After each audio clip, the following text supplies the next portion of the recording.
ইরা, তুই এত রাতে আমার বেডরুমে কি করিস? আর তুই নিজের জামা খুলতেছিস কেন? কারণ আমি এখন তোকে আদর করব, তোর সাথে রোম্যান্স করব তাই। হোয়াট? কি বলছিস এসব? তুই ঠিক আছিস তো? হুম, আমি ঠিকই আছি আর ঠিকই বলছি। তুই আজকে সারাদিন একটুও আমাকে সময় দেস নাই, তাই রাতে এসেছি ভালোবাসা আদায় করতে। তোকে কি হাজারটা পাগল কুত্তা মিলে একসাথে কামড়িয়েছে যে এত রাতে তুই ঘুম ছেড়ে রুমে আমার ভালোবাসা নিতে আসছিস? ভূতনি কোথাকার!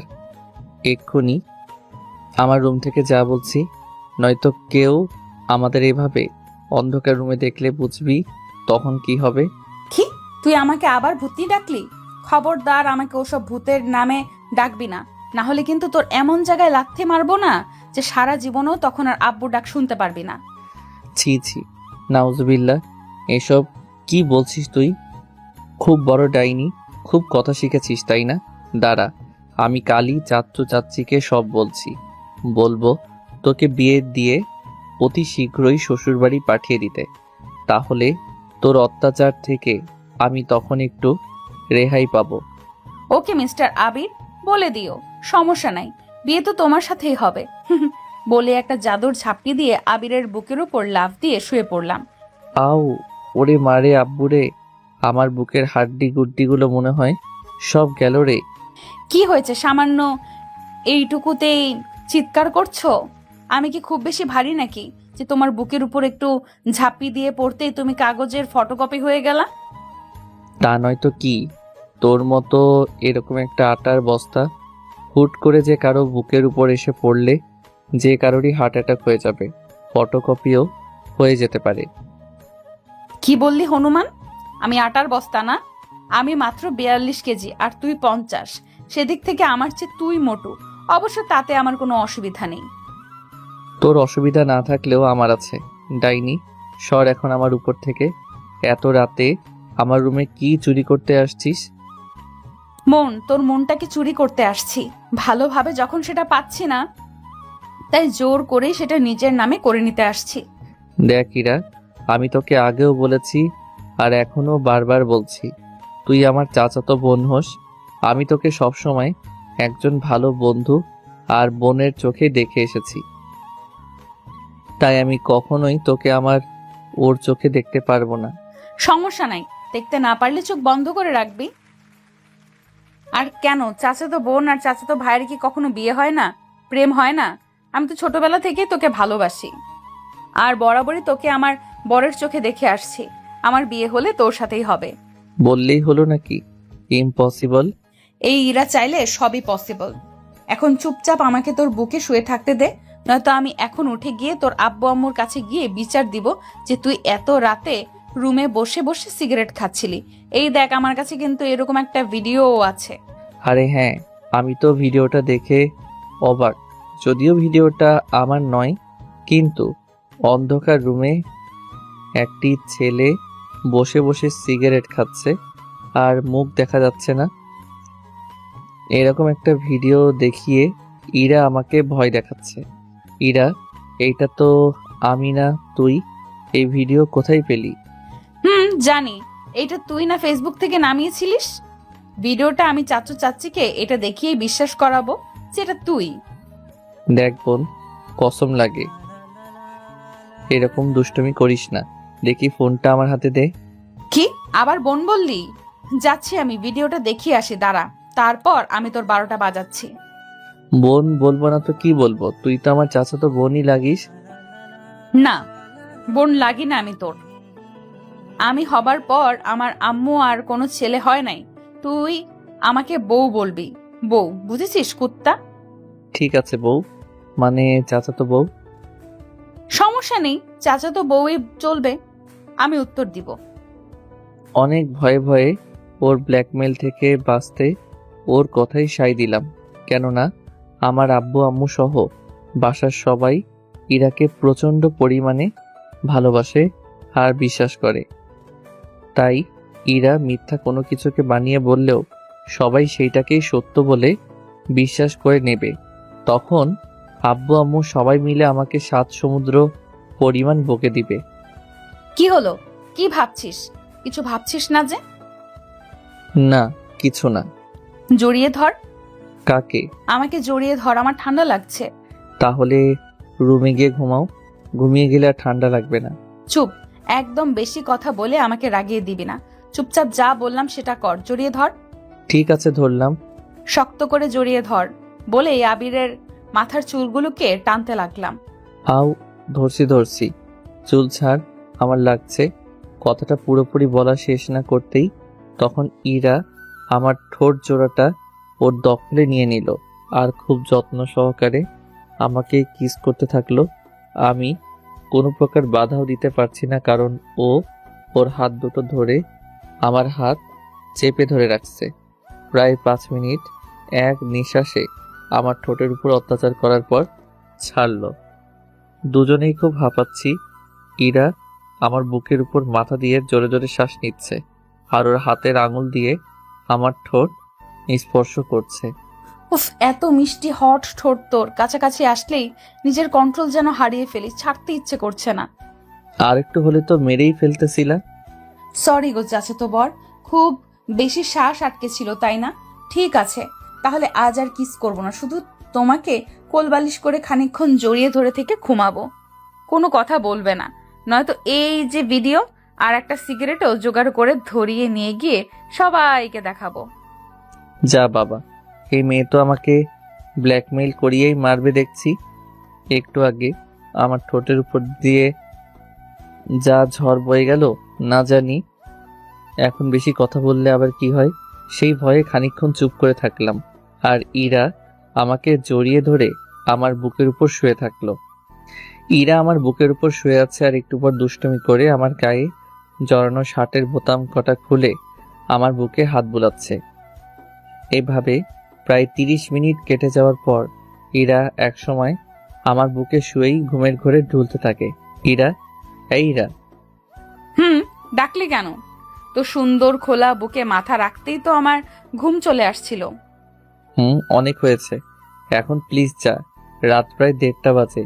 কেউ এত রাতে তোকে আমাকে এক রুমে এভাবে দেখলে বাজে ভাববে। কে কি ভাবলো তাতে এই ইরার কিচ্ছু যায় আসে না।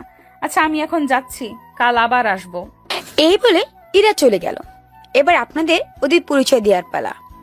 আমাদের গল্পের মেন ক্যারেক্টারের নাম হচ্ছে আবির, আর তার নায়িকা চরিত্রের নাম হলো ইরা। ইরা হচ্ছে আবিরের চাচাতো বোন। আবির ইরার 7 দিনের সিনিয়র, আর ইরা আবিরের 7 দিনের জুনিয়র। তাই তারা একে অপরকে কখনো তুই আবার কখনো তুমি করে বলতে স্বাচ্ছন্দ্য বোধ করে। ইরা ছোটবেলা থেকেই আবিরকে পছন্দ করে। আবিরও যে ইরাকে অপছন্দ করে তা না, শুধু ফ্যামিলির এই বোন সম্পর্কটার জন্য আবির ইরাকে খুব একটা পাত্তা দেয় না। আবিরের আব্বু আর ইরার আব্বু একই বাসায় থাকে। ইরা ওর বাবা মার একমাত্র মেয়ে, আর আবিরের ছোট্ট একটা বোন আছে, সে ক্লাস 3-তে পড়ে। ফ্যামিলিতে আবিরের আব্বু, সে সাথে ইরার আব্বু দুজনে মিলে শহরে একটা গার্মেন্টসের ফ্যাক্টরি পরিচালনা করে, আর সেখানে প্রচণ্ড বিজি থাকে। আবিরের আম্মু একজন স্কুল টিচার, আর ইরার আম্মু একজন গৃহিণী। ইরা আবিরের রুম থেকে ঘুম ঘুম চোখ নিয়ে, চোখ ডলতে একটা মুচকি হাসি দিয়ে আবিরের রুম থেকে বের হয়ে যায়। এবার আবির একটা দীর্ঘ নিঃশ্বাস ফেলে আর মনে মনে বলে, যাক বাবা, এবারের মতো সে খুব জোর বেঁচে গেছে। এরা যদি ওর ফোনের ওই ফেক ভিডিওটা আবিরের আব্বুকে দেখাতো, তাহলে আবিরের আব্বু তো আবিরের খাওয়া দাওয়া একদম বন্ধ করে দিত। আসলে আবির তার আব্বুকে খুব বেশি ভয় পায়, সেই সাথে সে তার আব্বুকে অনেক বেশি সম্মান আর শ্রদ্ধা করে। তাই সে তার আব্বুর কাছে কখনো কালার হতে চায় না। তাদের ফ্যামিলির সবাই আবিরকে খুব ভালোবাসে আর ভদ্র বলে জানে। আবির এমনিতে নেশাপাতি করে না, কিন্তু বন্ধু বান্ধবের বাড়িতে কখনো কখনো আড্ডা জমাতে একটু একটু স্মোক করে। তাছাড়া সে বিড়ি সিগারেট ভুলেও ছোঁয় না। আবির খুব রাগী আর বদমেজাজি টাইপের একজন ছেলে। সে রেগে গেলে উল্টাপাল্টা অনেক কিছু করে ফেলে। এই যেমন ধরেন মারপিট করা, নেশা করা, আবার কখনো কখনো অন্যের রাগ নিজের উপর ঝাড়া, এরকম আর কি। এখন আপনারা ভাবতে পারেন, আবির যেহেতু এত রাগী, তাহলে সে ইরার এমন অত্যাচার সহ্য করে কেন? প্রথমেই বলছি, ইরা আবিরকে ছোটবেলা থেকে অনেক পছন্দ করে। তাই আবির যদি ইরার কোনো কথা অমান্য করে, তাহলে সে যাই হোক কিছু একটা করে। আবিরকে তার আব্বু আম্মুর ভয় দেখায়। আর আবির যেহেতু তার আব্বুকে খুব বেশি ভয় পায়, তাই সেই রেগে গেলেও তার রাগকে কন্ট্রোল করে নিয়ে ইরার কথা মেনে নেয়। যাই হোক, পরদিন সকাল সকাল কারো কারো শুকনো চুলের সুরসুরিতে ঘুম ভাঙে আবিরের। আবির বিরক্ত সহিত চোখ খুলে সামনে তাকিয়ে দেখে ইরা তার লম্বা লম্বা চুলগুলো আবিরের মুখের উপর ফেলে তাকে সুরসুরি দিচ্ছে আর মিটি মিটি হাসছে। এই যে মিস্টার, উঠুন, নিচে আম্মু আপনাকে খেতে ডাকছে। এরা আবিরকে ডাকছে, কিন্তু এরার কথা যেন আবিরের কান পৌঁছাচ্ছে না। সে শুধু ঘুমিয়ে যাচ্ছে। আর আবিরই বা কি দোষ? এই শীতের সময় কারই বা সকাল সকাল বিছানা ছেড়ে উঠতে মন চায় বলেন? কি হলো, তুই উঠছিস না কেন? তোর জন্য আমিও সেই সকাল থেকে না খেয়ে আছি, একসাথে খাবো বলে। না, এইভাবে হবে না দেখছি। তার আমি তোর ব্যবস্থা করছি। বলে তারপর এরা ফ্রিজ থেকে এক বোতল ঠান্ডা পানি বের করে আবিরের চোখে মুখে ছিটিয়ে দেয়। আর মুহূর্তের মধ্যে আবির ঘুম থেকে লাফিয়ে ওঠে। কে কে? আমি ইরা, তোর চাচাতো বউ। ও তুমি? এখন আবার কি হয়েছে? রাতে তো ঠিক করে ঘুমাতে দাওনি, নিজে খুব ঘুমাইছো, আবার সকাল সকাল এসে আমাকে জাগাচ্ছ কেন? কুত্তা, একবার উঠে ঘড়ির দিকে তাকিয়ে দেখ, পুরো বেলা 11টা বাজে। এখন তাড়াতাড়ি উঠে ফ্রেশ হয়ে নিচে আয়। আমি সেই কখন থেকে তোর জন্য রোজা আছি। আমার জন্য রোজা আছো মানে? মানে তোর জন্য আমি সেই সকাল থেকে না খেয়ে আছি, একসাথে খাবো বলে। আর না খেয়ে থাকাতে তো রোজাই বলে। ও আচ্ছা, তুমি যাও, আমি আসছি। কিন্তু তাড়াতাড়ি। আর আমি যদি দ্বিতীয়বার এখন এসে দেখি তুই এখনো শুয়ে আছিস, তাহলে তোর পুরো খবর করে দিব, বলে দিলাম। এভাবে সকাল সকাল আবিরকে একটু তেজ দেখিয়ে ঘুম থেকে জাগিয়ে তোলে ইরা। এগুলো তো কিছুই না, এটা তার নিত্যদিনের কাজ। যাই হোক, তারপর আবির বিছানা ছেড়ে এক চোখ খুলে উঠে দাঁড়ায় আর অপর চোখ হাত দোল্টে দোল্টে মুখে ব্রাশ লাগিয়ে ওয়াশরুমে প্রবেশ করতে যায়। তখন ছোবার সাথে পা লেগে যায় আবিরের। ও সরি সরি আপু, মানে ইরা, আমি আসলে দেখতে পাইনি। কি ব্যাপার, ইরা কথা বলছে না কেন? নাকি আবারও আমাকে মারার জন্য কোনো ষড়যন্ত্র করতেছে? একটু দুই চোখ খুলে দেখি তো। আরে শালা, এটা দেখি সোফার সাথে বাড়ি খাইছি। দূর, এই মেয়ের জন্য আমার মাথাটা বুঝি পুরোপুরি গেছে। আবির গভীর ঘরে এরকমই ভুলভাল কাজ করতে থাকে। একটু বসে ফ্রেশ হয়ে চেঞ্জ করে নিজের ফোনটাকে চার্জে লাগিয়ে ঠোঁটে শীষ বাজাতে বাজাতে নিচে খাবার ঘরে চলে যায়। এসে দেখে খাবার টেবিলে প্রায় 10 রকমের খাবার সাজানো, মানে রুটি সবজি থেকে শুরু করে ডাল মাছ মাংস পর্যন্ত। আবির সকাল সকাল এত খাবারের আয়োজন দেখে কিছুই বুঝতে পারে না। সে এত খাবারের আইটেম দেখে ভেবে নেয় আজ হয়তো তাদের বাসায় কোনো গেস্ট আসছে, এগুলো হয়তো তাদের জন্যই। তার সাথে ছোট আম্মু, অর্থাৎ আবির ইরার আম্মুকে ছোট আম্মু বলে ডাকে। আবির সকাল সকাল টেবিলে এত আইটেমের খাবার সাজানো দেখে তো ছোট আম্মুকে ডেকে জিজ্ঞাসা করে, ছোট আম্মু, এত সব আয়োজন কার জন্য? আমাদের বাসায় কি নতুন কোনো অতিথি আসছে নাকি? না বাবা, কে আসবে? এগুলো সব তোর জন্যই। এরা অনেক সকাল সকাল ঘুম থেকে উঠে তোর জন্য নিজের হাতে ওগুলো সব রান্না করেছে, আমাদের কাউকে আগে খেতে দেয়নি। ও আচ্ছা, তাই নাকি? তোমার মেয়ে একাই রান্না করছে এগুলো? হুম। ছোট আম্মু, এদিকে আসো, শেষবারের মতো আমাকে একবার চুমু খেয়ে যাও। হারামজাদা, এসব কি বলিস? আম্মু, জীবনে তো তোমার মেয়েকে কখনো তোমার মতো রান্না শেখাওনি, আর আজও এত রকম খাবারের আইটেম রেডি করে রেখেছে, তাও আমার জন্য। জানি না কোনটাতে কোন বিষ মিশিয়ে রাখছে আমাকে মারার জন্য। এভাবে বলিস না বাবা, আমার মেয়েটা কত সকাল সকাল উঠে এক হাতে তোর জন্য সব রান্না করেছে, আর তুই কি না তাতেও সন্দেহ করছিস? আচ্ছা ছোট আম্মু, তুমি একটু এদিকে এসে আমাকে একটু একটু করে সব দাও, খেয়ে টেস্ট করে দেখি কোন সাপের বিষ রান্না করে রাখছে তোমার মেয়ে। পারবো না, আমি এখানে কাজ করতেছি, তুই নিজে গিয়ে খা। ইরা কোথায়? জানি না, সকাল সকাল হয়তো আবার আমার হাত পা ভাঙার জন্য কোনো মাস্টার প্ল্যান করতেছে। যাই হোক, এখন নিজেকেই খাবার বেড়ে নিয়ে খেতে হবে। আম্মু তো স্কুলে চলে গেছে। নিজেই প্লেট থেকে ভাত উঠিয়ে নিয়ে খেতে থাকলাম। দূর দূর, এটা কি ভাত নাকি পায়েস? এখানে আরেকটু চিনি আর দুধ দিয়ে দিলে তো পুরো পায়েসই হয়ে যেত। এর চেয়ে তো আমাদের বাসার কাজের বুয়ার রান্নাও অনেক ভালো, অন্তত খাওয়া যায়। যতই বদনাম কর, এরপর থেকে এগুলোই তোর খেতে হবে। আর আমি এত কষ্ট করে সকাল সকাল ঘুম থেকে উঠে তোর জন্য রান্না করলাম, আর তুই কিনা সেটাকে কাজের বুয়া রান্নার সাথে তুলনা করছিস? তোর 14 গোষ্ঠীর কপাল ভালো যে আমি শখ করে তোর জন্য রান্না করছি। জীবনেও আমি কখনো রান্না করি নাই, আজকে ইউটিউব দেখে প্রথম। তা করবে কেন? সব সময় তো থাকো মোবাইল নিয়ে ব্যস্ত। ছোট আম্মুর সাথে তো জীবনেও রান্নাঘরে প্রবেশ করনি। ইস, তুমি আজ রান্না করলে, রান্নার চুলো পাতিল বাসন কোসন সব লজ্জা পেল না তোমাকে দেখে? ফালতু কথা রাখ, আর রান্নাগুলো টেস্ট করে বল কেমন হয়েছে। খুবই খুবই পচা হয়েছে। এর চেয়ে আমার ছোট আম্মুর হাতের রান্না অনেক ভালো। আম্মুর রান্না ভালো হলে আমার রান্নাও নিশ্চয়ই ভালো হবে, কারণ আমি তার মেয়ে। মুখ বাঁকিয়ে লাভ নেই, এখন এগুলো রান্নাই তোমার খেতে হবে, হা করো। বলেই আবিরের সামনে থেকে খাবারের প্লেটটা নিজের হাতে নিয়ে আবিরকে খাইয়ে দিচ্ছি। এত কষ্ট করে সকাল সকাল ওর জন্য রান্না করলাম, আর বদমাইশটা বলে আমার রান্না নাকি পচা। ইরা আবিরের সামনে একটা চেয়ার টেনে নিয়ে বসে পড়ে আর আবিরকে নিজের হাতে খাবার তুলে খাওয়াতে থাকে। একসময় প্লেটের অর্ধেক খাবার শেষ হয়ে আসলে ইরা খাবারের প্লেটটা আবির হাতে ধরিয়ে দিয়ে বলে, নে, আর খেতে হবে না, এখন তুই তোর হাত দিয়ে আমাকে খাইয়ে দে। কেন, তোমার হাতে কি হয়েছে? আমার হাতে সাপের বিষ আটকে গেছে। এত কথা বলো কেন? আমি তোমাকে এতক্ষণ খাইয়ে দিলাম, এখন তুমি আমাকে খাওয়াও। তুমি কি পাগল হয়ে গেছো? ওই তো দেখো, দূর থেকে ছোট্ট আম্মু তোমার সব কাহিনী দেখছে। ও তাই বুঝি? তুমি লজ্জা পাচ্ছ? আগে বলবে তো। আম্মু, তুমি একটু রুমে যাও তো। দেখো, রুম থেকে কি যেন পড়ার শব্দ আসলো। কি মেয়ে বাবা, মিথ্যা কথা বলে নিজের আম্মুকে ভাগিয়ে দিল। তারপর ইরার আম্মু তানিয়া মুসকে আসতে আসতে লজ্জায় মুখ লুকিয়ে রুমের ভেতরে চলে গেল। আর ইরা তখন আবিরের কোলের উপর বসে আবিরের কাঁধে হাত রাখলো। নাও, এখন আমাকে খাইয়ে দাও, আম্মু চলে গেছে। তারপর আবির ইরার হাতে রান্না করা খাবারগুলো থেকে বাঁচার জন্য ইরাকেই ইরার রান্না করা খাবার তুলে খাই দিতে থাকে। নাহলে ইরা তো এগুলো সব খাবার আবিরকে একদম লাঠি ধরে খাওয়াবে। আপনারা আবার ভেবে নিয়েন না ইরা রান্না এতটা খারাপ হয়েছে। এরা ভালো সুন্দর মতো রান্না শেষ করেছে, শুধু ভাতে একটু পানি বেশি দেওয়াতে ভাতটা একটু পায়েসের মতো হয়ে গেছে।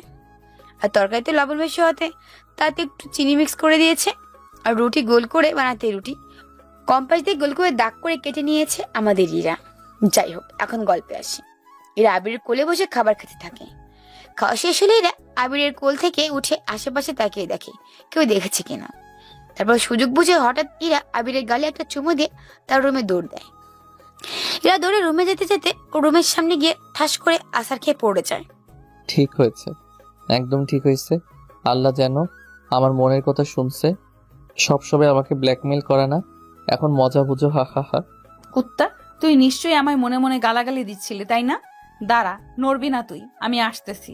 আমাকে কি ছাগল পাইছিস নাকি যে তোর মার আর খামসি খাওয়ার জন্য এখানে দাঁড়াবো? আমি এখন মিজানদের বাসায় যাচ্ছি, আজকে আর আসবো না। কথাটা বলতে বলতে আবির দৌড়ে বাসা থেকে বের হয়ে রাস্তায় এসে দাঁড়িয়ে হাঁপাতে থাকে আর মনে মনে বলে যে সে খুব জোর বাঁচা গেছে। নয়তোবা এখন আবার ইরা তাকে ধরতে পারলে রাগে হয়তো তাকে খেয়েই ফেলতো। আবির বাইরে এসে মাথা নিচু করে হাঁপাতে থাকে। তারপর সে তার বন্ধু মিজানকে কল দেয় আর জিজ্ঞেস করে, হ্যালো বন্ধু, কোথায় তুই? আরে বেটা, আমরা তো সে কখন থেকে তোর জন্য কলেজের গেটে অপেক্ষা করতেছি। ফোনে ব্যালেন্স ছিল না বলে তোকে কল করতে পারছিলাম না। তুই কোথায়? তাড়াতাড়ি কলেজের গেটের সামনে আয়। শালা গরিব, সারা রাত জেগে যখন গার্লফ্রেন্ডগুলোর সাথে কথা বলিস তখন তোদের ফোনের ব্যালেন্স যেন শেষ হয় না, আর বন্ধুকে একটা কল করতে যাবি তাতেই সবাই ফকির হয়ে যাস। আমরা ফকির, আর তুই তো বিল গেস্ট। শালা, এখন আর ডায়লগ না দিয়ে তাড়াতাড়ি চলে আয়, তোকে ছাড়া জমতেছে না। ঠিক আছে গরিবের দল, তোরা অপেক্ষা কর, আমি আসছি। বলে আবির একটা রিক্সা নিয়ে তাদের কলেজের দিকে এগোতে থাকে। আবিরদের বাসা থেকে তাদের কলেজ খুব একটা বেশি দূরে নয়, মাত্র 3 কিলোমিটারের মতো রাস্তা। আবির কখনো বাইক নিয়ে, আবার কখনো সাইকেল কিংবা বন্ধু বান্ধবের সাথে পায়ে হেঁটেও কলেজে যায়। বুঝতে তো পারছেন, বড়লোকের ছেলে বলে কথা, যখন যেটা ইচ্ছে সেটাই ব্যবহার করতে পারে ও। আবিরের বন্ধুদের কাছে খুবই স্পেশাল, কারণ আবির সবাইকে হাসাতে পারে, আড্ডা জমাতে পারে। যে যেমন তার সাথে তেমন করেই আবির মিশতে পারে, যার কারণে আবিরের ফ্রেন্ড সার্কেলদের মধ্যে সবাই আবিরকে পছন্দ করে। যাই হোক, রিক্সা করে কলেজের দিকে এগোচ্ছে আবির। কিছুক্ষণের মধ্যে রিক্সা এসে থামে কলেজের গেটের সামনে। তারপর আবির রিক্সা ভাড়া মিটে কলেজের গেটের পাশে একটা ছোট্ট দোকানে ক্রাম বোর্ডের ঘরের দিকে লক্ষ্য করে দেখে তার সব বন্ধুরা মিলে সেখানে ক্রাম বোর্ড খেলছে। তাদের মধ্যে একজন আবিরকে দেখতে পেয়ে ইশারা করে আবিরকে তাদের কাছে আসতে বলে। মামা আমরা এদিকে। হ্যাঁ, আসছি। তারপর আবির তার মানিব্যাগটা সামনে রেখে তার বন্ধুদের দিকে এগোতে থাকে। আপনারা আবার ধরে নিয়েন না আবির কিপটে। আমাদের আবির খরচটাও করে, কিন্তু অতিরিক্ত খরচা সে একদম করে না। আবির নিজের টি শার্ট আর চুল ঠিক করে তাদের বন্ধুদের সাথে গিয়ে মিশে যায়। মামা তুই এতক্ষণে আসলি, এত লেট করলি কেন বলতো? দেখছিস এখন কয়টা বাজে?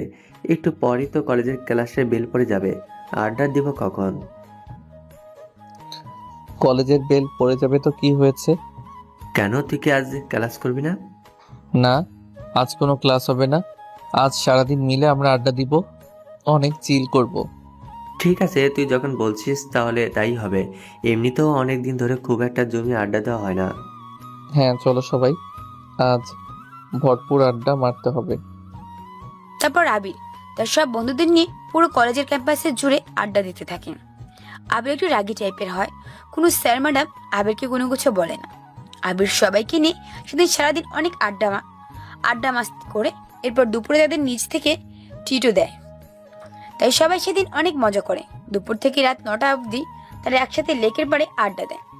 ধীরে ধীরে রাত গভীর হয়ে যায়, কিন্তু সেদিকে কারো কোনো খেয়ালই থাকে না। যদিও আবিরের বাসা থেকে ইরা সহ আবিরের আম্মু তাকে বারবার কল করে যাচ্ছে, সেগুলো সে খেয়াল করছে না। বন্ধু, রাত তো অনেক হলো, বাসায় যাবি না নাকি? ধুর, আবার বাসার কথা মনে করিয়ে দিলি। শালা, এতক্ষণ তোদের সাথে ছিলাম তো ওই শাকচুনি ব্ল্যাকমেইলার গুন্ডিটাকে ভুলেছিলাম। সকালে যে একটা দৌড়ানি খেয়ে বাসা থেকে বের হয়েছি, এখন রাতে বাসায় গেলে না জানি আবার আমার সাথে কি করে। মানে কার কথা বলছিস তুই? কে তোকে দৌড়ানি দিচ্ছে? আর বলিস না, ওই যে ইরা, ও তো ইদানিং যেন একটু বেশি অধিকার খাটাচ্ছে আমার উপর। ও, ইরা মানে তো চাচাতো বোন। সে তো ভালো কথা। অধিকার তো সবার উপর খাটানো যায় না। তোর প্রতি ইরা অধিকার দেখানো মানে ইরা তোকে পছন্দ করে। হ্যাঁ, কিন্তু তুই বল দোস্ত, এটা কি কখনো পসিবল? আরে বেটা, তোরা তো আর একই আমার ভাই বোন না। চাচাতো ভাই আর চাচাতো বোন। চাচাতো ভাই আর বোনের মধ্যে তো আজকাল রুম ডেট অবধি হয়। আরে তুই ভুলে গেছিস, ওই যে আমাদের ক্লাসের রিয়াদ, শালা ও তো ওর চাচাতো বোনের সাথে পাক্কা 1.5 বছর প্রেম করে পালিয়ে তাকে বিয়ে করে নিয়েছে। 2 দিন পর বাচ্চা হবে ওদের। সেগুলো কি ওরা কিংবা ওদের ফ্যামিলি মেনে নেয়নি? তাহলে তুই কেন এত কিছু মনে নিচ্ছিস? চুপ কর শালা ফাজিল, তুই সবার সাথে কি আমার তুলনা করছিস? আমার বেস্ট ফ্রেন্ড হয়ে তুই আমাকে এই চিনলি? আরে না দোস্ত, তুই আমাকে বলছিস। আমি তো জাস্ট তোকে এরকম একটা সম্পর্ক দেখাচ্ছিলাম যাতে তুই ইরাকে মানতে পারিস। আসলে তোর আর ইরার বিয়ে হলে কিন্তু আমাদের এলাকার সবচেয়ে সুন্দর জুটি হিসাবে অ্যাওয়ার্ডটা সবাই তোদেরকেই দিবে। আমি কথাটা বলতেই আমার পেটের ওপর যেন ঠাস করে একটা পাকা তাল পড়ল। ও, কি রে শালা, মারলি কেন? কথাটা বলেই আবির ব্রেন্সে বসা থেকে দাঁড়িয়ে একটি রিক্সাকে ইশারা করে। তারপর সে রিক্সায় উঠে গিয়ে তার বন্ধু মেজানের দিকে তাকিয়ে তাকে বিদায় জানিয়ে সে তার বাসার উদ্দেশ্যে রওনা দেয়। কিন্তু একটুখানি রাস্তার সামনে এসে রিক্সার টায়ার পাংচার হয়ে যায়, আর রিক্সা সেখানেই থেমে যায়। এটাকে হয়তো বলে কপাল। এমনিতেই অনেক রাত হয়ে গেছে, তার উপর আবার এটুকু রাস্তাতে রিক্সা টায়ার পাংচার। তারপর আবির একটা লম্বা শ্বাস ছেড়ে আশেপাশে দেখে নেয়, কোথাও আর কোনো রিক্সা পায় না। আবির দেখে পুরো রাস্তা জনমানবহীন হয়ে আছে, রাস্তায় একটি কুকুর বেরোলো নাই। কি আর করার, আবির তারপর হেঁটেই তাদের বাসার উদ্দেশ্যে চলতে শুরু করে।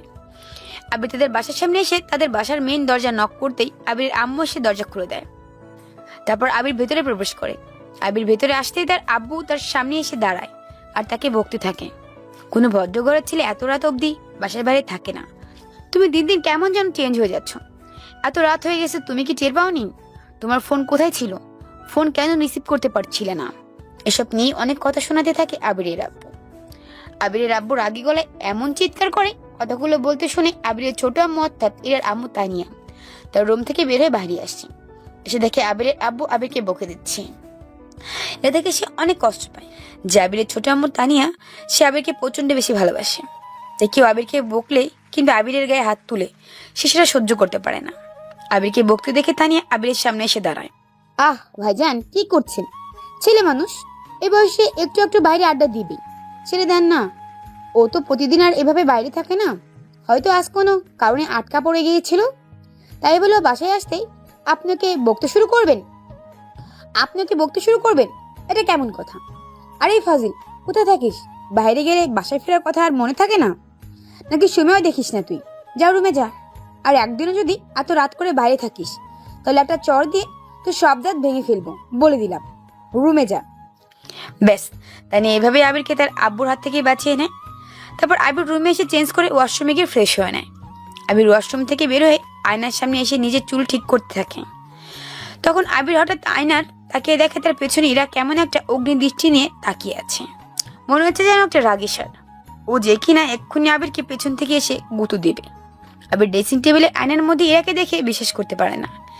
সেভাবে এটা হয়তো তার মনের ভুল, কারণ এখন রাত বাজে প্রায় 12টা। এত রাতে কি ইরাই তার জন্য জেগে আছে? না, হয়তো এটা আবিরের মনের ভুল। মতো আয়নায় ভূত পেতনি দেখতেছি। ভূত পেতনি না, তুই ঠিকই দেখছিস। এটা আমি তোর পেছনে দাঁড়িয়ে, তোর জম। ধুর, কি সব যে বলো না। আমার এখনো বিয়ে হয়নি, জীবনে এখনো কত কিছু করা বাকি।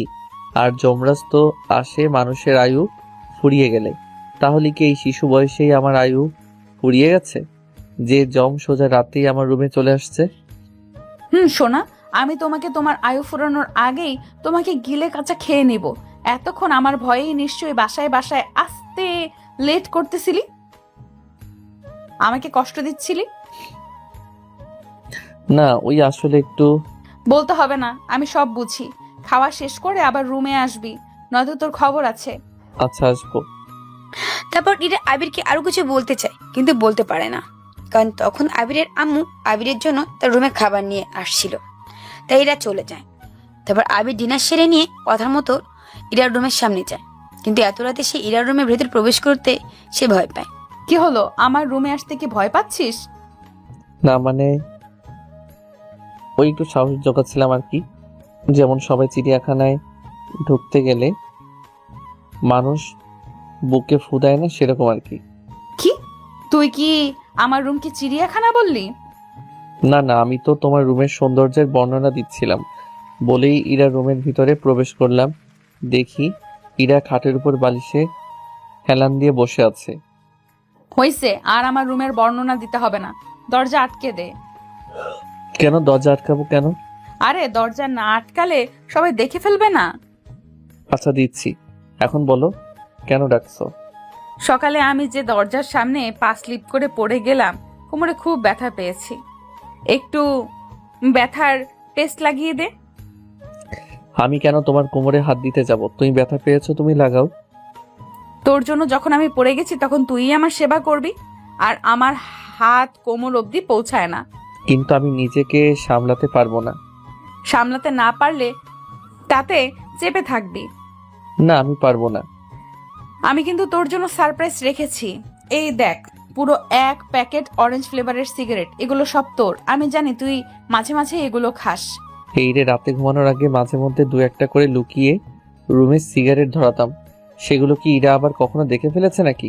তুই কিভাবে জানলি আমি এই ফ্লেভারের সিগারেট মাঝে মধ্যে খাই? আমি একদিন সকালে তোর রুমে তোকে ডাকতে গিয়ে এই সিগারেটের খোসা পড়ে থাকতে দেখেছি। আর তোকে তো আমি হাড়ে হাড়ে চিনি, তাই বুঝতে আর বাকি ছিল না আমার। সিগারেট আমি এমনিতে খাই না, কিন্তু কখনো কখনো রাতে ঘুম না আসলে এই অরেঞ্জ ফ্লেভারের সিগারেটটা আমার ঘুম এনে দেয়। কয়েকদিন হলো এই ফ্লেভারটা আমি দোকানে পাইনি। কি জানি ইরা কোথায় থেকে ম্যানেজ করেছে। সিগারেটের প্যাকেটটার মায়ায় পড়ে আমি ইরার কথাটা মেনে নিলাম। ইরা বিছানায় বসে আছে আর আমি পাশ থেকে পেইন গেস্ট অর্থাৎ ব্যথার মলমটা হাতে নিয়ে আলতো করে আঙুলে ভরিয়ে নিয়ে ইরার নরম কোমরে লাগিয়ে দিলাম। মুহূর্তেই আমার হাতের স্পর্শে ইরা কেমন কেঁপে উঠল। মনে হচ্ছে ওর পুরো শরীরে লোম যেন দাঁড়িয়ে গেছে। আমি চোখ বন্ধ ইরার কোমরে জেল লাগিয়ে দিচ্ছি, খুব আলতোভাবে, পুরোপুরিভাবে ওকে না ছুঁয়ে। একটু পর অনুভব করলাম কারো নাকের গরম নিঃশ্বাস আমার মুখে পড়ছে। তারপর চোখ খুলতেই দেখি ইরা আমার খুব কাছাকাছি চলে আসছে।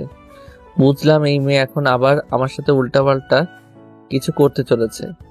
ওর গোলাপি ঠোঁট দুটো কেমন কাঁপছে, মনে হয় এখনই আমাকে কিস করবে। বুঝতে পেরে আমি মাথা সরিয়ে নিলাম। ইরা, কি করছিস তুই? কি আবার? তুই তো আমায় কিছু করতে দিলি না, তার আগেই নিজের মাথা সরিয়ে নিলি। কেন? পাগলামি বন্ধ কর আর আমার সিগারেটটা দে এখন। এই নে ধর। আবির এখান থেকে একটা বের করে আমাকে ধরিয়ে দে তো। আমি একটু টেস্ট করে দেখি এটা কেমন লাগে। তুই সত্যি সত্যি খাবি নাকি? হ্যাঁ খাবো, কিন্তু এটা কিভাবে ধরায়? তুই একটু ধরিয়ে আমাকে দে, দু একটা টান দিয়ে দে। দাঁড়া, আমি ধরিয়ে দিচ্ছি। তারপর প্যাকেটটা থেকে একটা সিগারেট বের করে সেটা ধরিয়ে ইরার সামনে নিলাম। এই নে। বাহ, দারুণ তো। আবির এদিকে আয়। কেন? আরে জীবনে প্রথমবার সিগারেট খাচ্ছি, এর একটা স্মৃতি ধরে রাখতে হবে না? ছটপট এইভাবে আমার কয়েকটা ছবি তোল। ঠিক আছে, তোর ফোনটা দে। তারপর আবির ইরার ফোন নিয়ে তাদের কয়েকটা সিগারেট মুখে ধরনের ছবি তুলে নেয় আর সেগুলো ইরাকে দেখায়।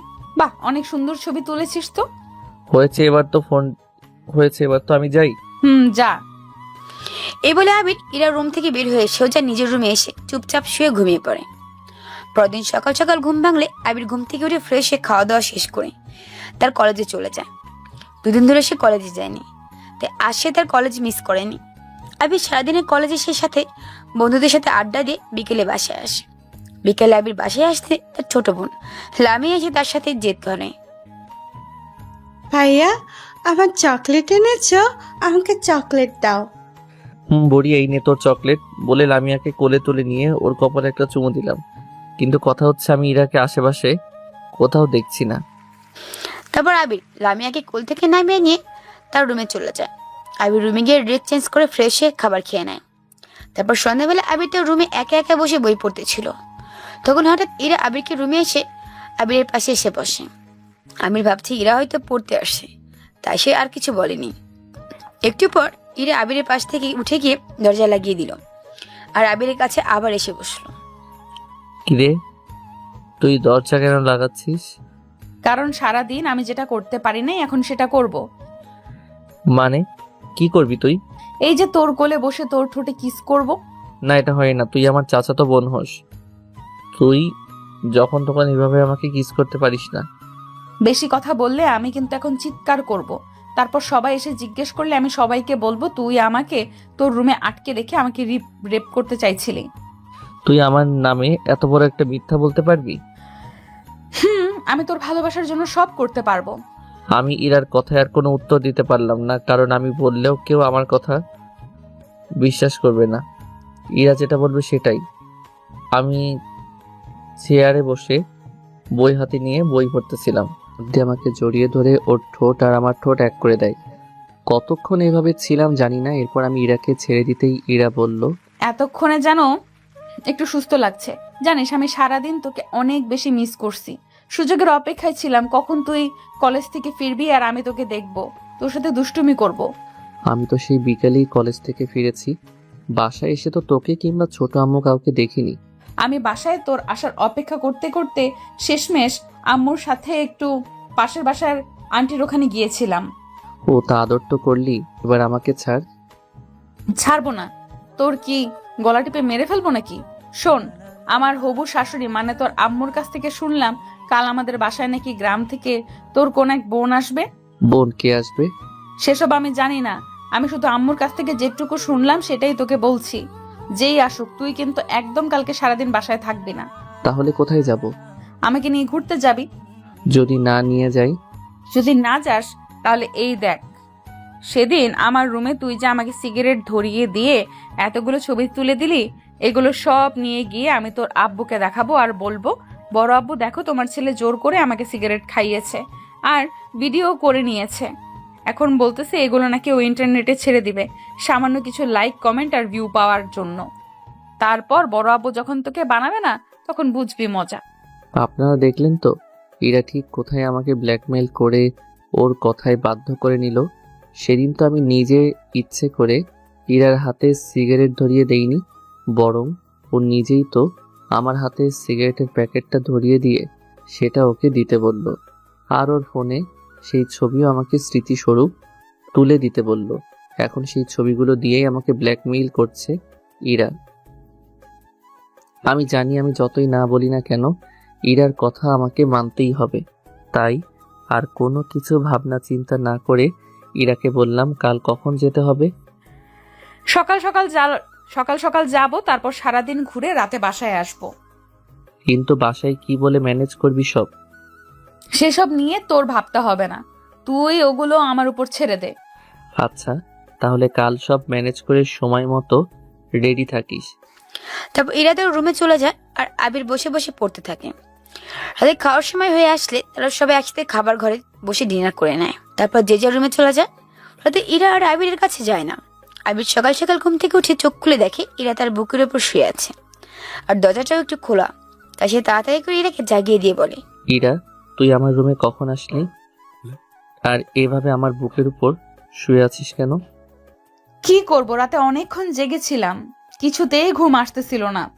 তাই মাঝরাতে তোর রুমে এসে দেখি তুই ঘুমে কাদা। তাই আমিও তোকে আর বিরক্ত না করে তোর বুকের উপরেই শুয়ে ঘুমিয়ে পড়েছিলাম। আচ্ছা, এখন তো ওঠ। উঠবো, আগে আমার কপালে একটা চুমু দে তো। তারপর আমি ইরার কপালে আলতো করে আমার ঠোঁটগুলোকে একটু ছুঁয়ে দিলাম। আর তখন ইরা একটা মুচকি হাসি দিয়ে আমার বুকের উপর থেকে উঠে চলে গেল। ইরা উঠে তার রুমে চলে যায়। আবির ঘড়ির দিকে তাকিয়ে দেখে 8:30 বাজে। তারপর সে উঠে ফ্রেশ হয়ে নাস্তা করতে নিচে খাবার ঘরে আসছেন। আবির কাছে একটু সকাল সকাল উঠতে দেখে তার ছোট আম্মু তানিয়া বলে, কি ব্যাপার, আমার বাপজানের আজ এত তাড়াতাড়ি ঘুম ভাঙলো যে? ছোট আম্মু আজ একটু সকাল সকালই ঘুম ছেড়েছে। তা বেশ তো, এমনিতে সকাল সকাল ঘুম থেকে উঠলে শরীর আর মন দুটো সারাদিন খুব ভালো থাকবে। আম্মু খেতে দাও, তুমি তো জানো সকালে আমি বেশিক্ষণ না খেয়ে থাকতে পারি না, আমার পেটে ব্যথা করে। দিচ্ছি। তুই ইরাকে একটু দেখ না, ও ঘুম থেকে উঠলো কিনা। সব একসাথে বসে খাই। ওকে একটু ডেকে নিয়ে আয় না বাবা। আমাকে ডাকতে হবে না, আমি আসছি। বাহ, তুইও আজ দেখি সকাল সকাল উঠে গেছিস, ব্যাপার কি? আচ্ছা আম্মু, বড় আব্বুকে দেখছি না যে। বড় আম্মু কোথায়? এত সকাল সকালই লামিয়াকে নিয়ে স্কুলে চলে গেছে নাকি? আরে না, তোকে না গতকাল বললাম যে আজ আবিরের মেজো খালার মেয়ে গ্রাম থেকে আসবে। ভাবি তাকে সকাল সকাল রিসিভ করতে বাস স্ট্যান্ডে গেছে, একটু পরে চলে আসবে। তো নাস্তা করে নে। তাড়াতাড়ি দাও। তোরা বস, আমি নাস্তা দিচ্ছি। শোনো, তুমি এক্ষুনি রুমে গিয়ে তাড়াতাড়ি রেডি হও, আমরা বের হব। আমি ড্রাইভার আঙ্কেলকে বলে গাড়ি ডেকে নিচ্ছি। মানে তোরা কি কোথাও বেরোবে নাকি? আম্মু, আসলে আমার এক বান্ধবী হঠাৎ করে ব্রেন স্ট্রোক করছে। আমি আবিরকে নিয়ে ওকে দেখতে যাব, আর আমাদের ফিরতে একটু লেট হবে। সে কি, তোর বান্ধবী এই বয়সে বিনিষ্ট করেছে? আহারে, আমিও যাই তাকে দেখতে। না, তোমার যেতে হবে না। তুমি আমাদের সাথে গেলে বাসায় বড় আম্মুর সাথে কে থাকবে? সেটা তো কথা। আচ্ছা তাহলে তোরাই যা, সাবধানে যাস আর তাড়াতাড়ি ফিরে আসিস। তারপর আমরা নাস্তা করে যে যার রুমে চলে গেলাম রেডি হতে। আমি একটা নীল পাঞ্জাবি আর পায়জামা পরে নিলাম। তারপর ঠিকঠাক মতো রেডি হয়ে বাসার গেটের সামনে গাড়ির কাছে এসে দাঁড়ালাম। একটু পর ইরা আসলো। আমি ইরার দিকে তাকিয়ে হা হয়ে গেলাম। ইরা এমনিতেই অনেক সুন্দর, যে কোনো পেশাকেই ইরাকে অসম্ভব সুন্দর লাগে। তারপর আজও আমার পছন্দের একটা শাড়ি আর কপালের কালো টিপ, সেই সাথে ঝুমকো কানের দুল আর হাতে নীল রেশমি চুড়ি পরছে। সব মিলিয়ে যেন অপূর্ব এক সুন্দরী লাগছে ইরাকে। ওর দিকে কতক্ষণ দিকে তাকিয়েছিলাম জানি না, হুঁশ ফিরল ইরার চুটকির আওয়াজে।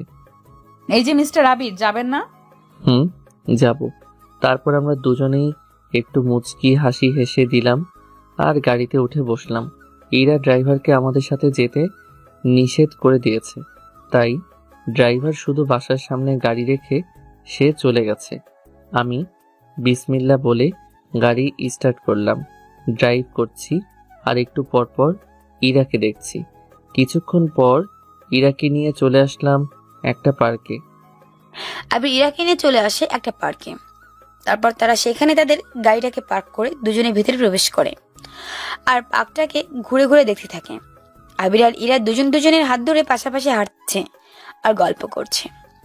একটু সামনে এগোতে ইরা দেখে সেখানে একজন ফুচকাওয়ালা মামা ফুচকা বিক্রি করছে, আর ফুচকা ইরার খুব পছন্দের।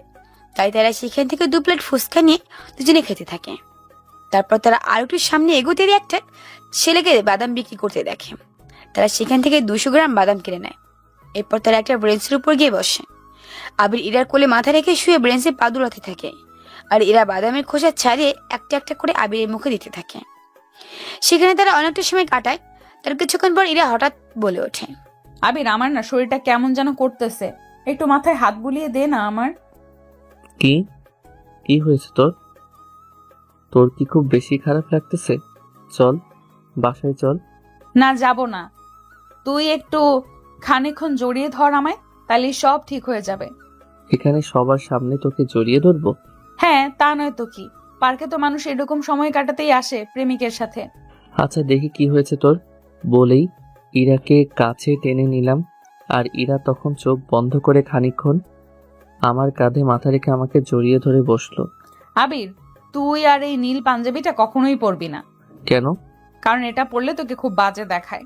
বলি আবিরকে আবারও শক্ত করে জড়িয়ে ধরলাম।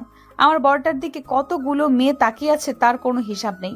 আজ শুধু একবার বাসায় যেয়ে নেই, তারপরে এই পাঞ্জাবিকে আমি একদম গায়েব করে দিব, মনে মনে বললাম। তারপর আবির আর ইরা মিলে আরো কিছুক্ষণ পার্কে অবস্থান করে। এরপর সন্ধ্যা আসতেই তারা সেখান থেকে ফিরে বাসায় চলে আসে। বাসায় এসে গাড়ি থেকে নেমে ইরা আবিরের হাত ধরে খুশি খুশি মুখ নিয়ে বাসার ভিতর প্রবেশ করলো। তারপর ওরা যে যার রুমে চলে গেল। যাওয়ার সময় ইরা আবিরকে আবারও চোখ বড় বড় করে ইশারা করলো। আবির যেন তার খালাতো বোন শিরিনের সাথে বেশি না মেশে। আবির আর ইরা দুজনেই তাদের রুমে গিয়ে ফ্রেশ হয়ে নেয়। তারপর রাতে সবাই একসাথে খাবার খেতে বসে। উপস্থিত আবির, ইরা, সেই সাথে আবিরের গ্রাম থেকে আসা খালাতো বোন শিরিন এবং আবিরের আম্মু সহ ইরার আম্মু। খেতে খেতে শিরিন বলল, ভাইয়া কেমন আছো তুমি? বাসায় এসে তো একবারও তোমাকে দেখলাম না, কোথায় ছিলে গো ভাইয়া? ওই আসলে আম্মু বলল ইরাকে নিয়ে একটু শপিং এ যেতে। ও কি যেন সব কিনবে, তাই ওকে নিয়ে একটু বের হয়েছিলাম। তাছাড়া আমি তো জানি না যে তুমি আসবে। ও আচ্ছা, তা ভাইয়া তোমার গল্প লেখা কেমন চলতেছে? এখনো কি নিয়ে লিখছো? আমার আর তোমার একটা গল্প লিখো তো। আচ্ছা লিখবো, এখন খাওয়া শেষ করো। তা খালা খালু সবাই কেমন আছে? আলহামদুলিল্লাহ ভালো, আম্মু তোমাকে যেতে বলেছে। ও তা তোমার সাথে খালা খালুকে নিয়ে আসলেই তো পারতে। বলেছিলাম কিন্তু আসলো না, বলে বাড়িতে এখন কত কাজ, তাই তোমাদের যেতে বলেছে। আমি তোমাদের আমার সাথে নিয়ে যাব। তারপর তারা নিজেদের মধ্যে আরো একটু কথাবার্তা বলতে থাকে আর ডিনার শেষ করে যে যার রুমে চলে যায়। আবির তার রুমে গিয়ে লাইট অফ করে শুয়ে পড়ে। কিন্তু কথা হচ্ছে ইরা এখনো আবিরের কাছে আসেনি। এমনটা তো কখনো হয় না। আবির চোখ বন্ধ করে শুয়ে শুয়ে কানে ইয়ারফোন লাগিয়ে তার পছন্দের মিউজিক শুনতেছিল। তখন হঠাৎ অন্ধকারে কেউ তার রুমে আসে আর তার বুকের উপর উঠে বসে। অন্ধকারে বুঝতে না পেরে আবির একটু ভয় পেয়ে পেতনি ভেবে চিৎকার করে ওঠে। আম্মু আব্বু কোথায়? তোমরা আমাকে বাঁচাও, দেখো আমাকে পেটনি উঠিয়ে নিয়ে যেতে এসেছে। তখন ইরা ওর হাত দিয়ে আমার মুখ চেপে ধরে আর বলে, কুত্তা, আমি পেতনি না, ইরা তোর বউ। আমি তো এখনো বিয়েই করিনি, তাহলে তুই নিজেকে আমার বউ বলে দাবি করিস কেন? তুই না করলি, আমি তো তোকে মনে মনে বিয়ে করে নিয়েছি। আর ভবিষ্যতেও আমি তুই ছাড়া অন্য কারোর বউ তো হব না। দরকার হলে মরে যাব, তবু অন্য কারোর জন্য বউ সাজবো না। চুপ, এসব কি বলছিস? যত সব আজাইরা কথা। ঠিকই বলছি। এখন এত রাতে আমার রুমে কেন আসছিস? তোর না শিরিনের সাথে ঘুমানোর কথা? ও তোকে খুঁজবে না? খুঁজুক, আমি এখন তোকে সাইজ করতে আসছি। কুত্তা বিলাই, তুই তখন শিরিনকে মিথ্যা বললি কেন? কখন মিথ্যা বললাম? তুই কি শিরিনের সাথে চান্স নিবি বলে ব্যাপারটা এড়িয়ে গেলি? কুত্তা গরু বলেই আবিরের বুকে কিল খুশি মারতে থাকলাম। না একদমই না, আমি তো তোকেই ভালোবাসি। আর ভালোবাসা কখনো দুজনের মধ্যে ছাড়া অন্য কাউকে জানানো ঠিক না, তাই তখন বলিনি। ন্যাকামি দেখলে গা যেন চলে যায়। ওই মেয়ে তোকে তখন কি বলতেছিল রে? তোর আর ওকে নিয়ে গল্প লিখতে, তাই না? হারামজাদা, লেখাচ্ছি তোর আর ওর গল্প বলেই আবিরের চুলগুলো টেনে নিয়ে ঝাঁকাতে লাগলাম। এরা ছাড় আমাকে, এমনিতেই আমার মাথার চুল সব উঠে যাচ্ছে। তার উপর তুই যদি এভাবে আমার চুলের উপর অত্যাচার করিস, তাহলে মাথায় আর কিছু থাকবে না, আমার পুরো টাকলা হয়ে যাব তখন। হোক, সমস্যা নেই। সমস্যা নেই মানে? তখন তোকেই সবাই টাকলা আবিরের বউ বলে ডাকবে। তাতে আমার কোনো সমস্যা নাই তোর বউ হতে। কাল থেকে তোর ওই মেয়ের সাথে কথা নাই, কথাই বন্ধ। কলেজ থেকে এসে সোজা নিজের রুমে আটকা থাকবি আর আমার সাথে গল্প করবি। একদম ওই মেয়ের কাছে একা থাকবি না, বলে রাখলাম। না হলে কিন্তু খুন করে দেব তোকে। ও তো আমার বোন, তাহলে ওকে নিয়েও তোরা তো জেলাস কিসের? আমার জেলাস হবেই, কারণ আমি মেয়েদেরকে খুব ভালোভাবেই চিনি। বলা তো যায় না এই মেয়ের মনে কি চলতেছে। যদি হুট করে তোকে আবারও তোর কলেজের ওই মেয়ের মতো প্রপোজ করে বসে, তখন? সেরকম কিছু হবে না। তুই সবাইকে কি এক মনে করিস পাগলি? আমি বলছি মানে তুই ওই মেয়ের সাথে কথা বলবি না, না হলে কিন্তু আমি সুইসাইড করব আর তোর নামে চিঠি লিখে যাব। এভাবেই প্রায় এক সপ্তাহ কেটে যেতে থাকে। এই এক সপ্তাহে শিরিন আবিরদের বাসায় থাকে। আবির সবসময় শিরিনকে এড়িয়ে চলতে চায়, কিন্তু পারে না, কারণ শিরিনও আগে থেকে একটু একটু করে আবিরকে পছন্দ করে।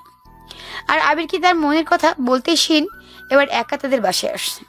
শিরিন আবিরের ফেসবুক লেখা গল্পগুলো খুব পছন্দ করে, আর গল্প পড়ে শিরিন আবিরের ফ্যান হয়ে যায়, তাকে ভালোবাসতে শুরু করে। এক সপ্তাহ ভেবেই কাটে। এই এক সপ্তাহে শিরিন শুধু আবিরকে তার মনের কথা বলবে বলবে ভেবে সুযোগ খুঁজতে থাকে, কিন্তু সে তেমন সুযোগ পায় না, কেননা সে আসার আগেই তো ইরা আবিরকে সাবধান করে দিছে তার সাথে না মিশতে, বেশি কথা না বলতে, একা তার সামনে না যেতে। আবির সারাদিন কলেজ শেষ করে বাসায় আসলো। ইরা আবিরের সাথে সাথে থাকে আর তাকে খুব চোখে চোখে রাখে। খাওয়ার সময় সব বই পড়ায়, এমনকি রাতে ঘুমানোর আগে অব্দি ইরা আবিরকে চোখে চোখে রাখে, কারণ ইরাও এই কদিনে শিরিনের ভাবমূর্তি বুঝে গেছে। আর ওদিকে শিরিন ভাবে ইরা যেহেতু আবিরের চাচাতো বোন আর সবসময় তারা বন্ধুর মতো একসাথে থাকে, তো ইরাকে দিয়ে সে তার মনের কথা আবিরকে বলাবে। একদিন বিকেলে আবির কলেজ শেষ করে বাসায় আসার পর ওয়াশরুমে গোসল করতে যায়, আর ইরা তখন আবিরের রুমে আবিরের বিছানায় বসে বসে ফোন ইউজ করতেছিল। তখন শিরিন ইনার কাছে আসে আর বলে, আপু তুমি এখানে? আমি তোমাকে সে কখন থেকে খুঁজতেছি। কেন, তোর কিছু লাগবে নাকি? আপু। কি সাহায্য? আমি নিজেই তো ফকিরনি, তাহলে তোমাকে কি সাহায্য করব? আরে আপু, ওই সাহায্য না। তাহলে? আরে বলো না, এত লজ্জা পাচ্ছ কেন? আপু, আপনি কি রিলেশন করেন? হ্যাঁ, যদি বলি তাহলে এই মেয়ের মনের কথা বুঝতে পারবো না, তাই ও কি বলতে চায় সেটা শোনার জন্য বললাম। না, আমার কোনো রিলেশন নাই, আসলে দেখতে খারাপ তো, তাই কোনো ছেলে আমাকে পছন্দ করে না। কি বলছেন আপু? আপনি দেখতে খারাপ? এর চেয়ে হাস্যকর আর কোনো কথা পৃথিবীতে আছে নাকি? আপু, আপনি চাইলে আমি আপনাকে ভালো একটা বয়ফ্রেন্ড খুঁজে দিতে পারি। না, আমার কোনো বয়ফ্রেন্ড লাগবে না, thank you. By the way, তোমার কি যেন সাহায্য লাগবে? আচ্ছা আপু, আবির ভাইয়াও কি তাহলে সিঙ্গেল? না, ওর তো গার্লফ্রেন্ড আছে। কি? আপনি সত্যি বলতেছেন? হুম। তাহলে তো তোমার ড্রিম পুরো হয়ে গেল। আচ্ছা, আপনি আবিরের সেই গার্লফ্রেন্ডকে চিনেন? সে কি আমার চেয়েও সুন্দরী আপু? জানি না, কিন্তু তুমি এভাবে বলতেছো কেন? আপু, আপনি জানেন আমি গত 2 বছর ধরে আবির ভাইকে একতরফা ভালোবাসে আসছি, কিন্তু কখনো সাহস হয়নি ওকে নিজের মনের কথা বলার। ভয় হয় যদি আবার আব্বু আম্মুকে গিয়ে বলে দেয়, কিন্তু আবার তাকে হারানোরও ভয় হয় যদি আমার আগেই অন্য কেউ এসে যদি আবিরকে ভালোবেসে ফেলে, তখন আমার মনের কথাটা তো মনেই রয়ে যাবে। তাই আপু, আপনার সাথে তো আবিরের বেশ ভালোই একটা বন্ধুত্বপূর্ণ সম্পর্ক। আপনি কি প্লিজ আমাকে একটু এই বিষয়ে হেল্প করবেন আপু? কথাটা শুনেই আমার পুরো শরীরে যেন 1000 ভোল্টের কারেন্ট বয়ে গেল। তার মানে আমার যেটা সন্দেহ ছিল সেটাই, এই মেয়ে আবিরকে আমার থেকে কেড়ে নিতে আসছে। কি করব, রাগে আমার পুরো শরীর কাঁপতেছে। কি হলো আপু, কিছু বলেন না। এর মধ্যে আবির ওয়াশরুম থেকে গোসল করে বের হয়ে আসলো। একটু দাঁড়াও বলে আমি বিছানা থেকে উঠে গিয়ে আবিরের হাত ধরে শিরিনের সামনে এনে আবিরকে কিস করে দিলাম। শিরিন, তুমি নিশ্চয়ই এবার তোমার উত্তর পেয়ে গেছো। আশা করতেছি ভবিষ্যতে আর কখনোই আবিরের দিকে চোখ দিবে না। সরি আপু, আমি আসলে জানতাম না যে তোমরা। আমি তো কিছুই বুঝতে পারছি না কি থেকে কি হচ্ছে, তাই চুপচাপ সেখানেই স্ট্যাচু হয়ে দাঁড়িয়ে রইলাম। এখন তুমি তোমার রুমে যেতে পারো। তারপর শিরিন কান্না করতে করতে রুম থেকে বের হয়ে যায়। ইরা, কি হয়েছে? তুই আমাকে শিরিনের সামনে কিস করলি কেন? আর ও কান্না করতে করতে চলে গেল যে? শিরিন কান্না করতে করতে চলে গেল বলে তোর যেন বুকটা ফেটে যাচ্ছে? না, কিন্তু আমাকে তো বলো ও কান্না করলো কেন, আর তুই ওকে কি বলতেছিলি? তোকে এত সব জানতে হবে না, ছাদে চল। তারপর ইরা আমার হাত ধরে টানতে টানতে আমাকে বাসার ছাদে নিয়ে গেল, আর ছাদের দরজাটা বন্ধ করে দিল যাতে আমি আর ইরা ছাড়া ছাদে কেউ না আসতে পারে। আবির, তুই কি আমাকে ভালোবাসিস? তোকে ভালোবাসবো না তো কাকে ভালোবাসবো পাগলি? বিয়ে করবি আমায়? বিয়ে? এই মুহূর্তে মানে কাউকে কিছু না জানিয়ে? তুই যদি সত্যি সত্যি ভালোবাসিস আমাকে, তাহলে এই মুহূর্তে এক্ষুনি আমাকে বিয়ে কর। পরে যা হবে সেসব আমি দেখে নিব। দেখ ইরা, মাথা গরম করিস না। চল আমরা কোথা থেকে ঘুরে আসি, ফুচকা খেয়ে আসি চল। আমি তোকে হ্যাঁ বা না বলতে বলছি। আজ তুই ডিসিশন নিবি, সেটার উপরেই আমার জীবন নির্ভর করবে। তুই যদি আমাকে আজ বিয়ে না করিস, তাহলে আমি এক্ষুনি এই ছাদ থেকে লাফ দিব। আর তুই যদি আমাকে বাধা দিতে আসিস, তাহলে এই যে আমার হাতে এই ছুরিটা, এটা সোজা আমার নিজের পেটে ঢুকিয়ে দিব। কথাগুলো বলতেছে আর কান্না করতে করতে 2-1 পা করে পিছনে পিছাচ্ছে ইরা। আমি তো কিছুই বুঝতে পারতেছি না, হঠাৎ এর আবার কি হলো। ইরা যেমন রকম জেদি মেয়ে, বলা যায় না, হয়তোবা মাথা গরম করে নিজের কোনো একটা ক্ষতি করে ফেলতেও ও একবার ভাববে না। তখন আমি আব্বু আম্মু চাচ্চু আর ছোট আম্মুর কাছে কি জবাব দিব, তাই খুব বেশি ভাবনা চিন্তা না করে ইরার চোখের দিকে তাকিয়ে বললাম, আচ্ছা যা, আমি তোকে বিয়ে করব। এখন এই ছুরিটা আমার হাতে দে। না, বিয়ের খাতায় সাইন করা না অবধি এটা আমার কোমরে থাকবে। তুই চল আমার সাথে এক্ষুনি। আমরা কোথায় যাব? সোজা কাজী অফিসে। আর হ্যাঁ, নিচে বাসার কাউকে কিচ্ছু জানাবি না, না হলে কিন্তু আমি কি করব তা তুই বুঝতেই পারছিস। আচ্ছা তুই তাহলে দাঁড়া, আমি একটু রুমে গিয়ে টাকা পয়সা সব বের করে নিয়ে আসছি। তুই কি আমাকে বেকুব পাইছিস? তুই এই চান্সে বাসা থেকে পালাবি, তাই না? তোর কোনো টাকা পয়সা লাগবে না, আর আমরা বিয়ে করে বাহিরে কোথাও পালাবো না, এই বাসাতেই ফেরত আসবো। তারপর ইরা আবিরকে আর কিছু বলার সুযোগ না দিয়ে আবিরের হাত থেকে আবিরের ফোনটা কেড়ে নিল, যাতে সে কাউকে আর কিছু না জানাতে পারে। ইরা আবিরকে ফোনটা কেড়ে নিয়ে আবিরের হাত ধরে সোজা ছাদ থেকে নেমে তার রুমে এনে আসে। তারপর আবিরকে তার বিছানায় বসিয়ে রেখে এরা বোরকা পরে রেডি হয়ে নেয়। তারপর আবিরকে নিয়ে চুপচাপ বাসা থেকে বের হয়ে আসে ইরা। সে কাউকে কিছু বুঝতে দেয় না। আমাকে ইমোশনাল করে তো বিয়ে করে নিচ্ছিস, বিয়ের পর আমাকে আবার মারবি না তো? না, তখন আমি তোর জন্য গুন্ডি থেকে একদম ভালো হয়ে যাব, লক্ষ্মী বউ হয়ে যাব, তোর সব কথা শুনবো আর সব সময় তোকে আদর করব। ব্ল্যাকমেইল করবি না? আমাকে না ভালোবাসলে, আমার কথা না শুনলে ব্ল্যাকমেল তো করবই।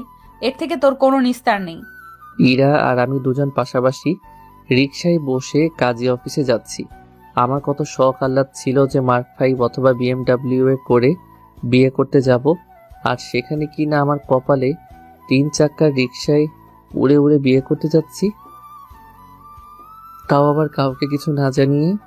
রিকশা চলতেছে, একটু পর রিকশা এসে একটা দোতলা বিল্ডিং এর সামনে দাঁড়ায়। কি হলো? কাজী অফিসের কথা বলে আমাকে এই কোথায় নিয়ে আসলি? ভেতরে চল, ভেতরে গেলেই বুঝতে পারবি। এটা আমার ক্লাসমেট রিয়ার বাসা। আমি ওকে ফোন করে সব বলছি, এখানেই আমাদের বিয়ে হবে। তাড়াতাড়ি চল, ভেতরে সবাই আমাদের জন্য অপেক্ষা করতেছে। তারপর আবির আর ইরা রিক্সা থেকে নেমে সে বাসার ভেতর প্রবেশ করে। তারা বাসার ভেতর প্রবেশ করতে ইরা কয়েকজন বান্ধবী এসে আবির আর ইরার গলায় ফুলের মালা পরিয়ে দেয়। তারপর তাদেরকে একটা রুমে নিয়ে যায়। সেখানে কাজী সাহেব আগে থেকে উপস্থিত ছিল। ধীরে ধীরে কাজী সাহেব ওদের বিয়ের সব ব্যবস্থা শুরু করে দিল। তারপর কবুল বলার আগ মুহূর্ত আবিরকে যখন কবুল বলতে বলা হলো, তখন আবির ইরার দিকে তাকিয়ে কিছুক্ষণ ভাবনার চিন্তা শেষ করে শেষমেশ কবুল বলে দিল। আর ইরাকে কবুল বলতে বলার সাথে সাথে ইরা আবিরকে তার স্বামী হিসাবে কবুল করে নিল। তারপর আর কি, এভাবে চোখের পলকে হয়ে গেল দুজনের স্বামী স্ত্রী। তারপর ইরা উপস্থিত সবার জন্য বাইরে থেকে খাবার অর্ডার করে নিল। তারপর সবাইকে ভরপুর খাইয়ে ওরা সবার কাছ থেকে দোয়া নিয়ে সেখান থেকে চলে আসলো। আবির আর ইরা ওরা দুজন বাসায় এসে কাউকে কিছু বুঝতে দেয় না, চুপচাপ যে যার রুমে চলে যায়। তারপর রাতের খাবার সময় হয়ে আসলেই সবাই যখন তাদেরকে খেতে দেখে, তখন ইরা লজ্জায় আবিরের সামনে যায় না। তারপর আবির একাই রাতে ডিনার সেরে নিয়ে তার রুমে গিয়ে লাইট অফ করে শুয়ে পড়ে। আজ একটু বেশি মানসিক চাপ নিতে হচ্ছে তাকে। লাইফের সবচেয়ে বড় ডিসিশন হচ্ছে বিয়ে। সেটাই সে আজ তার মা বাবা, তার পরিবার কাউকে না জেনে সেটা করে নিল। জানি না ভবিষ্যতে তাদের এই সম্পর্কটাকে তাদের পরিবার মেনে নেবে কিনা। এগুলো শুষে ভাবতে থাকে আবির, আর ভাবতে ভাবতে ক্লান্ত শরীর নিয়ে ঘুমিয়ে পড়ে। তারপর আস্তে আস্তে বাসার সবাই ঘুমিয়ে পড়লে এরা চুপি চুপি আবিরের রুমে আসে। আবিরকে ঘুমিয়ে থাকতে দেখে। সে আবিরের পাশে শুয়ে পড়ে আর আবিরের চোখে মুখে ফু দিয়ে আবিরকে জাগিয়ে দেয়। এই যে মিস্টার বর, ওঠো, আজ না আমাদের বাসর রাত। ইরা আমাকে ডাকতেছে কিন্তু আমি শুনতেছি না, কেন না? আমি তো ঘুমাচ্ছি। তারপর ইরা রেগে গিয়ে আমার নাক চেপে ধরলো। তারপর আমি মুখ দিয়ে শ্বাস নিচ্ছিলাম, একটু পর ইরা নাক ছেড়ে আমার মুখ চেপে ধরলো। তারপর আবার আমি নাক দিয়ে শ্বাস নিচ্ছিলাম। এভাবেই শ্বাস অদল বদল করতে করতে ইরা একসময় বুঝে গেল যে আমি জেগে গেছি। তারপর ও আমার নাক আর মুখ দুটোই চেপে ধরছে। হয়েছে, আর অভিনয় করতে হবে না, আমি জানি তুই জেগে গেছিস। এখন চোখ খোল। তুই এখন আমার রুমে কেন? আর আমার নাক মুখ চেপে ধরছিলি কেন? মেরে ফেলবি নাকি? তোর মতো আনরোমান্টিক বরকে মেরেই ফেলা উচিত। আজ তোর আর আমার বাসর রাত, কোথায় একটু দুজনে মিলে ভালো রোম্যান্স করব তা না। রোম্যান্স আর করতে হবে না। তুই যে ব্ল্যাকমেইল করে আমাকে বিয়ে করছিস, তাতে কেউ আমাদের বিয়ের সম্পর্কের কথা জানে না। সুতরাং এই অবস্থায় কেউ যদি ভুলেও তোকে আমার সাথে এত রাতে এক বিছানায় দেখে, তাহলে কি হবে বুঝতে পারতেছিস? কি আর হবে, আমাদের আবার বিয়ে দিবে। তার আগে তোর আর আমার শরীরে 100টা তেলাপোকা ছেড়ে দিবে। শোন লক্ষ্মী বউ আমার, তুই এখন আমার রুম থেকে বের হ। পরে যখন সবাইকে আমাদের সম্পর্কটার কথা জানাবো, যখন সবাই আমাদেরকে মেনে নিবে, তখন আমরা বাসর ঘর করব। কি? বিয়ে করছি আজকে আর বাসর রাত করবো না? এটা হতে পারে না। আমি আজকে তোকে আদর করব। আর এটা এখন আমার স্বামীর রুম, এখানে যথেষ্ট অধিকার আছে আমার। দেখ লক্ষ্মীটি, বোঝার চেষ্টা কর। আমি লক্ষ্মীটি না, আমি পেঁচা হইছি। এখন আদর কর আমায়, বলেই আবিরের উপর ঝাঁপিয়ে পড়ে আবিরের ঠোঁট জোড়া নিজের দখলে নিয়ে নিলাম। ইরা আমার বুকের উপর শুয়ে আমার ঠোঁটে ঠোঁট ডুবিয়ে দিয়ে যাচ্ছে। পাগলিটা আমার কোনো কথাই শুনছে না, তাই আমিও ওর সাথে সায় দিতে লাগলাম। ওর কোমরে হাত দিয়ে ওকে জড়িয়ে ধরে কিস করতে থাকলাম। তারপর ধীরে ধীরে ইরা যখন আমার কাছ থেকে স্ত্রীর অধিকার আদায় করে নিতে চায়, তখন আমি ইরাকে বাধা দেই আর বলি, দেখ ইরা, আমাদের বিয়েটা যেভাবেই হোক হয়েছে, কিন্তু এখনো কেউ আমাদের বিয়ের সম্পর্কে জানে না। আর এমন অবস্থাতে আমি যদি তোকে আদর করি, তাহলে তোর পেটে বাবু আসতে পারে, আর তখন সবাই তোকে ভুল বুঝতে পারে। তাই আগে আব্বু আম্মু সহ সবাই আমাদের বিয়ের কথা জানুক, তারপর আমরা স্বামী স্ত্রীর অধিকারে যাব। বাহ, আমার বরটা দেখি অনেক কিছু বোঝে।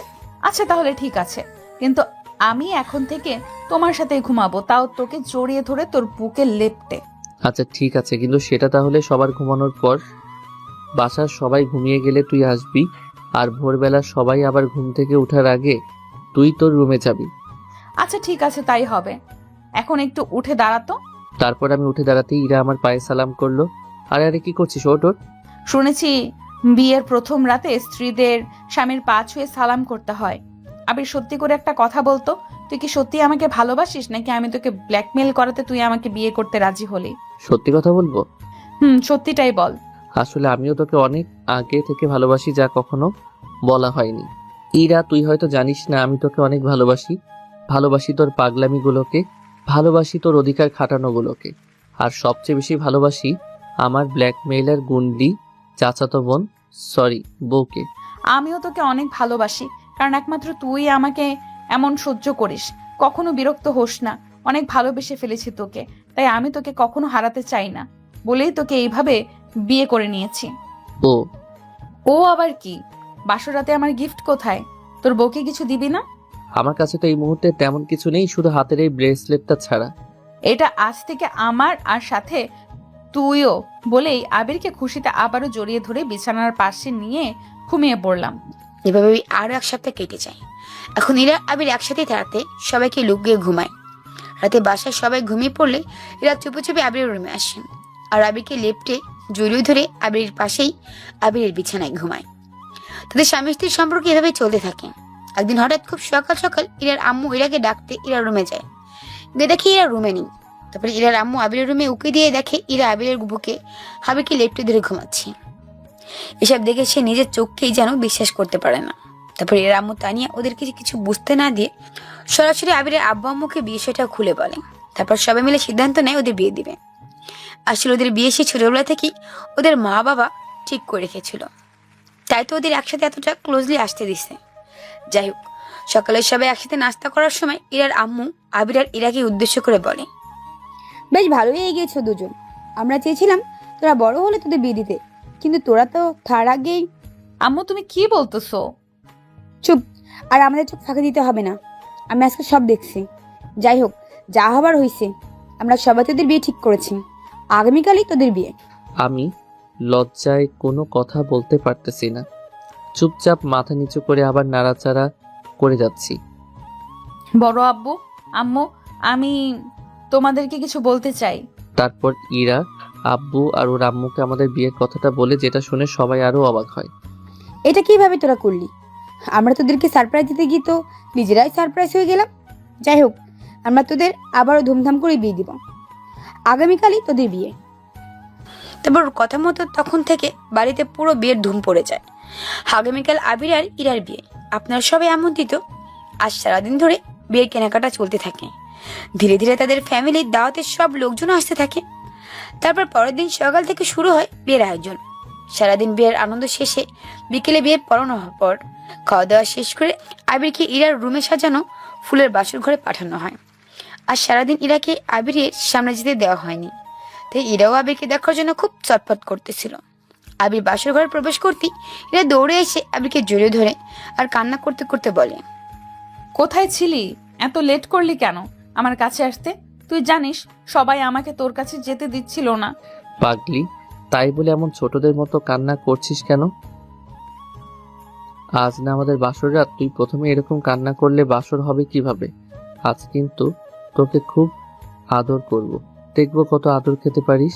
যা, তোর মুখে কি কিচ্ছু আটকায় না? পাঠক পাঠিকারা তো সবাই আমাদের কথা শুনছে, আমি লজ্জা পাচ্ছি তো। বা তুই আবার লজ্জাও পেতে পারিস। চল, আজ তোর সব লজ্জা আমি ভেঙে দিব। বলি ইরাকে থুড়ি বউকে কোলে তুলে নিলাম আর বিছানায় শুয়ে দিলাম।